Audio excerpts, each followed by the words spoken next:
આપણે જુનાગઢ જિલ્લાના ભીલખાની માલપાની વાત કરવી, ભીલખા ગામની. જ્યારે કરણો હતો ને, કરણો એનું મૃત્યુ થાય છે અને કરણો સરગની માલપા જાય છે. જ્યારે બધાની થાળીમાં અન્ન પીરસાતું હતું ને, ત્યારે કરણની થાળીમાં સોનાના કટકા આવે છે. ભગવાનને કહે છે, ધર્મરાજાને કહે છે કે હે ધર્મરાજા, આ બધાની થાળીમાં કે અન્ન પીરસાય છે, મારી થાળીમાં કેમ કે સોનાના કટકા? ત્યારે ધર્મરાજા કહે છે કે તે કોઈને કે ખવડાવ્યું કે તો તને કે હું ખવડાવું, તે કે જ્યાં સુધી રહ્યો ત્યાં સુધી કે તે બધાને હોનું જ આપ્યું છે. અને ત્યારે કર્ણ કહે છે કે હવે અમને એકવાર પૃથ્વી ઉપર જવા જોઈએ કે હું એવું કે કર્મ કરીશ, બધાને જમાડી જમ્યા વગર કે જીવીશ અને જમીશ નહીં કે. અને ત્યારે જુનાગઢ જિલ્લાની માલપા ભીલખા ગામ અને ભીલખા ગામની માલપા શેઠ સંગાળશા નામના અવતાર બીજો ધારણ લે છે. શેઠ સંગાળશા ને તેમની ઘરેથી સંગાળ હતી. એમનો એવો નિયમ હોય છે કે કોઈ સાધુને જમાડ્યા વગર જમવાનું નહીં. પેલા સાધુ જમે અને પછી તેમને જમવાનું. એક દિવસ એવો જો ગામની માલપા કોઈ સાધુ મળે નહીં. 8 દિવસના ઉપવાસ. અને કોક નગરની માલપા આવીને કહે છે કે શેઠ સંગાળજા, તળાવે કોઈ કે બ્રાહ્મણ બેઠો છે, બહુ વરસાદ આવે છે, કડકડાટ વીજળી થાય છે. ત્યારે શેઠ સંગાળજા તળાવની પાસે જાય છે. એટલે બાપુ કહે છે, બાપુ મારી ઘરે કે જમવા આવો. મારો એવો નિયમ છે કે હું સાધુ સંતોને પેલા જમાડું પછી જમું. મારે 8 દિવસના બાપુ ઉપવાસ છે. ભગવાન રૂપ લઈને આવ્યા છે સાધુ. જગત પીત શો હોય છે કે હું હાલી કોઈ એવી તો મારી અવસ્થા નથી કે મને લઈ જજો સેવાની. ત્યારે શેઠ સંગાળશા અને તેમની ઘરેથી સંગાળવતી પોટલું લઈને આવે છે. તેમની માલપા બેસાડે છે અને નગરની માલપા લઈ જાય છે. 32 વાતના ભોજન બનાવે છે. કે લ્યો બાપુ, જમવાનું ગ્રહણ કરો. ત્યારે બાપુ કહે છે, હું તો અગવારી છું કે અરે કે આવું જમવાનું ન હાલે. મને કે પરમાટી લાવી ગયો ને તો મારે હાલે. ત્યારે સંગાળશા કહે છે કે આ નગરની માલપા અમારે ક્યાંથી પરમાટી લાવી? અને એમ કહે છે તમારે જમાડવા હોય તો જમાડો, તમારે 8 દિનનું ઉપવાસ છે, મારે તો નથી. આય નહીં તો બીજે હું તો ગમે ના જમી લઈશ. ત્યારે શેઠ સંગાળશા કહાય વાડે જાય છે અને પરમાટી લાવે છે. અને સંગાળવતી રસોઈ બનાવી ચાર કરીને બાપુને કહે છે કે બાપુ હવે તો ગ્રહણ કરો. ત્યારે બાપુ કહે છે કે આ તો પશુનું માંસ લાગે કે આ ન હાલે, મારે તો કે માનવીનું માંસ જોવે.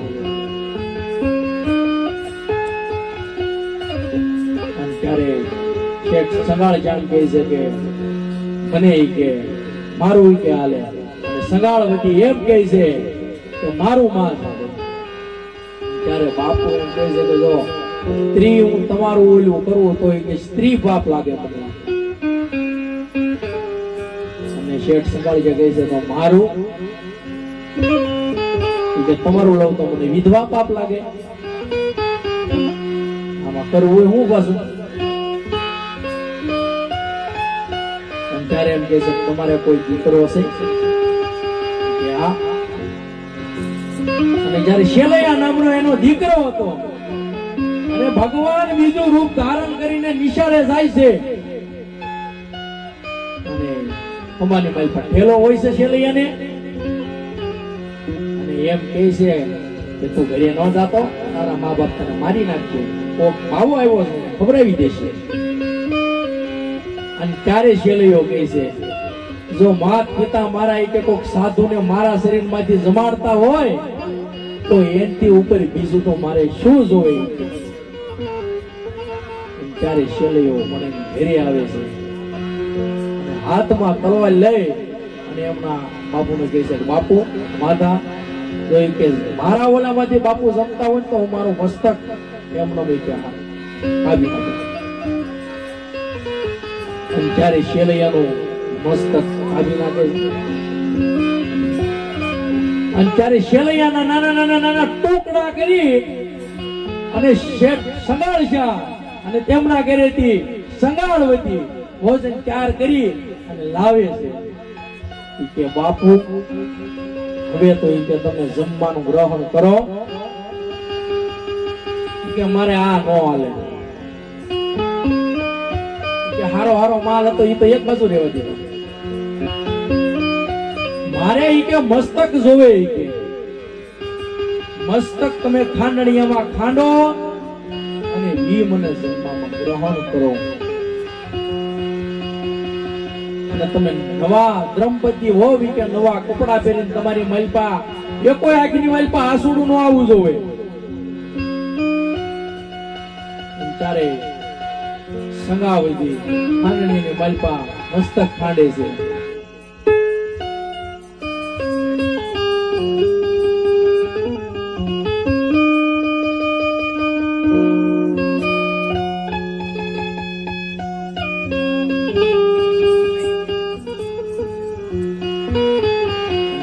હાલડું લખાય છે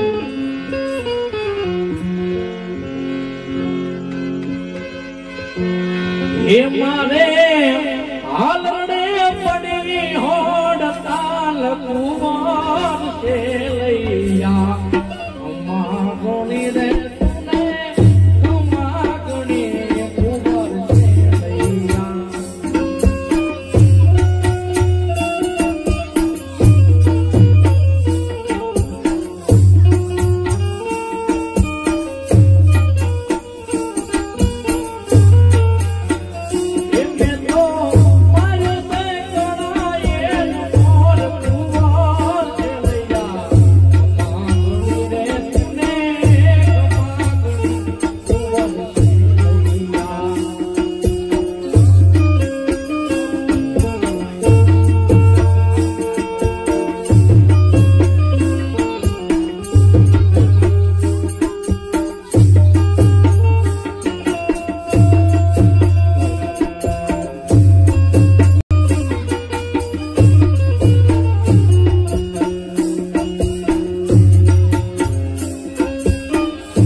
કાઢી અને રસોઈ બનાવી અને પીરસ્યું.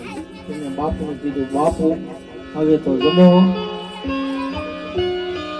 અને ત્યારે બાપુ કહે છે કે હવે તમારે કઈ બીજું સંતાન? એ કે નહીં, એ કે હું વાંજ્યા ઘરનું નથી થતો. બાપુ કહે છે કે હું વાંજાના ઘરનું નથી ખાતો. અને ત્યારે સંગાળવતી એમ કહે છે કે બાપુ મારા પેટમાં બાળક છે, મહિના છે 5. અને ત્યારે હાથમાં કટાર લઈ અને સંગાળવતી બાળકના પેટમાં. અને ત્યારે બાપુ ભગવાન આવી અને હાથ ચાલી લે છે. ભગવાન વિષ્ણુ દર્શન આપે છે. અને ત્યારે સંગાળ જાગે છે, હે મારા અખિલ બ્રહ્માંડ ના માલિક, હે કાળિયા ઠાકર, આવી પરીક્ષા અમારી તો ભલે લીધી કે કોઈ બીજાની ન લેતો મારા બાપ. અને અત્યારે કોઈ આપણે ઘેર સાધુ આવ્યો અને આપણે કીધું હોય ભાઈ દીકરાનું બલિદાન દેવાનું છે, મસ્તક ખાંડવાનું છે, આપણે ખાંડવી? આપણે તો ઉભા બવડા મૂકી દો, બાપુ શેરીએ સડી જાય બીજી, ક્યાં આવ્યો તો ક્યાં નહીં એમ. અને મિત્ર તો સુદામા જેવો હોવો જોઈએ સાહેબ. ત્યારે કવિ એક આ દોહો લખે છે, મિત્ર એના કીજીએ ડાલ સરીખા હોય, સુખ में वो पीछे रहे और दुख में आगे હોય. ભાઈ પણ કરવો ને તો પેલો ઘાવ જીવે ને એવો, પેલો ઘા આપણને માથે મારે ની ભાગી જાય એવો ભાઈ પણ નહીં સાહેબ.